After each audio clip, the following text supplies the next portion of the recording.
Hey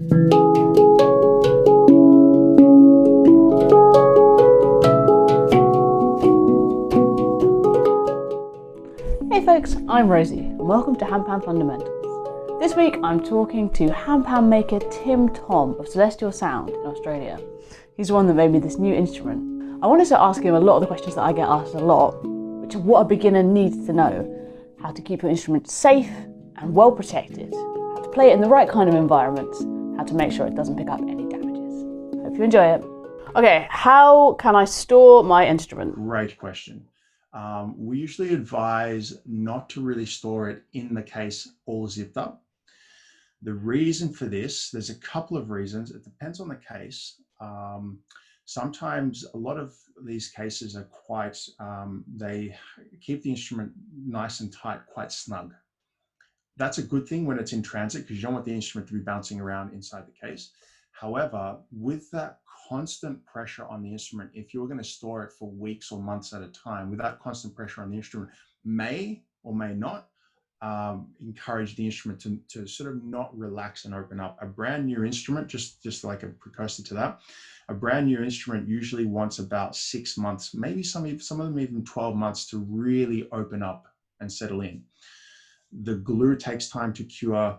Thanks to all those tens of thousands of hits that it's taken, the metal has to kind of relax into its new shape, right? It's gone from a flat sheet to then a dome, to then having a dome with different areas that are kind of knocked into it, and then different dimples. Like there's all sorts of weird stuff going on here, right?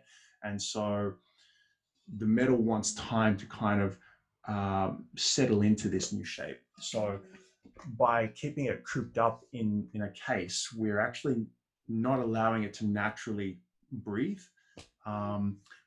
Second to that, and this is potentially the more important point to make about a case, is when we zip it up and close it up in a case, we are trapping any moisture that's already in the case. We're trapping it in there. When I've seen instruments come to me that are rusted, whether they're my instruments or other instruments, doesn't matter. Most of the time they've come to me rusted because they've been put in a case. And sometimes the person may have only put it in a case for a few days and then there's just huge rust spots. That may have happened because they took their instrument outside, they played it out, at night one time, they left the case open and condensation formed in the case. You wouldn't know because it didn't rain. Why would it be wet? You put the instrument back in the case, you close it up, you zip it up. The next day you open it up again, yeah, that condensation is just sitting on the metal and it's just rusting. It's like it just rusts so much. So don't leave it in the case. If you have to leave it in the case, leave it in the case and leave the case a quarter unzipped. So you've got the 1/4 or 1/3 unzipped, so that you're not going to pick it up and it's going to fall out if you forget that you've unzipped it, but also so that it can breathe, that air can travel through. And if it's really wet inside, don't store it, let it dry out. But at least if there's a little bit of moisture in there, it can breathe. Best place to store it is to store it on a wall mount like this. It's the safest, assuming that you installed the wall mount correctly. The reason why that's the safest is because there's no risk of it falling off unless it's not attached. There's no risk of it falling off, but there's also no risk of something falling onto it. Back in the day, my very beautiful Axiom devastated like a candle or something stupid that shouldn't have been there on the windowsill, and knocked it, and it fell, and my Axiom was on the couch because I was literally playing it at the time, and I had the Axiom on one side of me and I was playing this other instrument, so I was using 2 instruments at the same time. And yes, fell off, landed straight on one of the notes of the Axiom and threw it out of tune. And I was devastated. Imagine I've just got my first handpan, I get it out of the box. What do I do? Don't bash it. Don't bash on it with fists, and don't hit it like you would hit a djembe. It's just about like being careful about how and what you strike it with. Not making sure not to wear any metal rings, any bracelets, any long dangling necklaces, even anything that's going to sound like a metal on metal kind of. Yeah. Like you'll hear it. Anything that sounds, even some plastics that are hard will end up scratching it. You don't want to cause any scratches or dents. And you don't want to hit it hard. And the reason why I made the joke about the djembe is because these instruments are hammered in tune. You can very easily hammer them out of tune with your hands, or especially with your fists. So you just got to be kind of careful. And the way I usually say is just think one finger at a time. If you're hitting the instrument with one finger, you're going to find it very, very difficult to hit it hard enough to put it out of tune. So if you just stick with one finger, you'll be okay. Thumb, finger, any finger doesn't matter, but yeah. It can often be a real eye-opener because most people will never have played handpan before. They've only seen lots and lots of videos. When they receive it, they will open it up and start hitting it and think, why is this not making the same sound that I was seeing, Rosie or Adrian Portier or someone making online? It just doesn't make sense. Is this broken? I'll pick it up, I'll shake it. Is it broken? Is it working? What's going on? So I think, look, what should you do? Definitely check out some online videos of how to properly strike. And you've got a really nice tutorial about how to properly strike the instrument, because the most important thing that you can do with that instrument is to just practice. How does heat or temperature affect your instrument? Good question. So heat, the biggest issue that heat can have is if it gets too hot, it can actually compromise the glue. Now, the glue I use, usually about 90 degrees Celsius is the cutting point. So if you go above 90 degrees, you may end up causing the handpan to split at the seam. If not, so if you don't get it up to 90 degrees, there's not going to be a great deal of issue with the instrument if it gets hot. However, you have to understand that when metal gets hot, it gets soft, right? So therefore, once the steel gets soft, it then is more prone to being knocked out of tune when it's being played. So I generally say if the instrument is hot, if it's hot to the touch, it's too hot to play.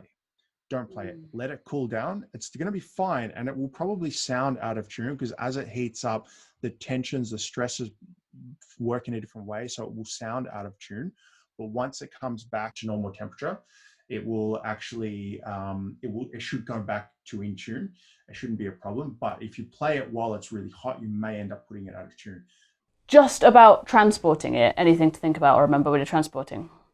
I might use an Evertech if I'm going to go hiking, or if I'm going to go to a gig and put it in the trunk with a whole bunch of other instruments that may fall onto it or something like that. This is a painted Evertech, but basically like an Evertech right there.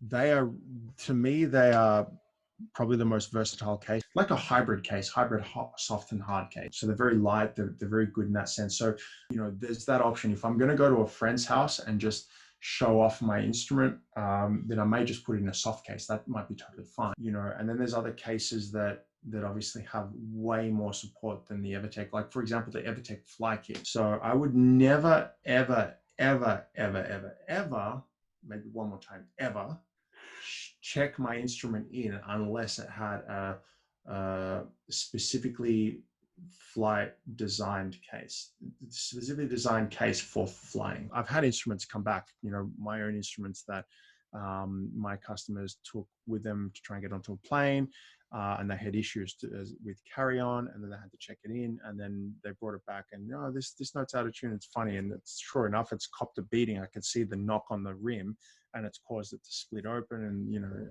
headaches. But technically, these Evertechs, the mediums, are okay to carry on board. You just have to be very assertive. If you know that it's a standard airline, like a standard plane, that it's going to fit in the overhead, you just have to be assertive. Because do not let them check it in, because it will get damaged. I've seen so many instruments damaged that way. So yeah, just good case. Good case. And I suppose I always feel like I always want to have more protection than I need, even though it's heavier or even though it's bulkier. I live in London, traveling around on the tube, so I had an Evertech Turtle one, and I was just thinking to myself, maybe I could get away with a lighter case. Turned myself around straight into a pole. I was like, nope, this is why. This is why. So you get a little bit sweatier, you get a few more gains, but at least everything's in one piece, which is where you want it. Actually, this is part of the reason why I actually offer a free case with my instruments, because I just don't want to give people the option, right? Yes. It's so funny. People will spend $3,000, $5,000 on an instrument, And then when they look at a $300 case, they'll say, oh, that's too much to spend on the case. You've got a $5,000 instrument there. You don't want to spend a little bit on a nice case to protect it. Like, I don't really understand. So I usually used to just buy the best case that I could buy for anything, even my guitars. Like, I would just buy the best case I could that I can just reuse. Every guitar goes into that case, and it's like once off spend, you know. It's like insurance, like a safety thing, although I don't have insurance on everything, but yeah. Yeah, me neither, but that's not the point. It's not the point. Do as I say, not as I do.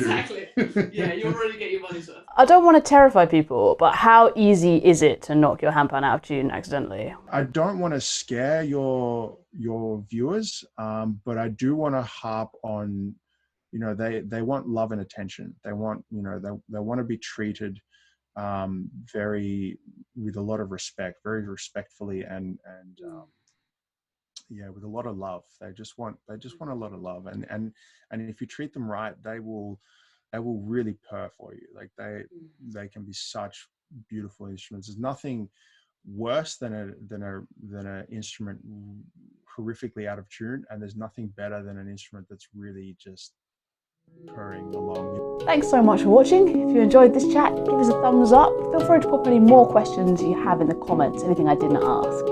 See you soon. Bye.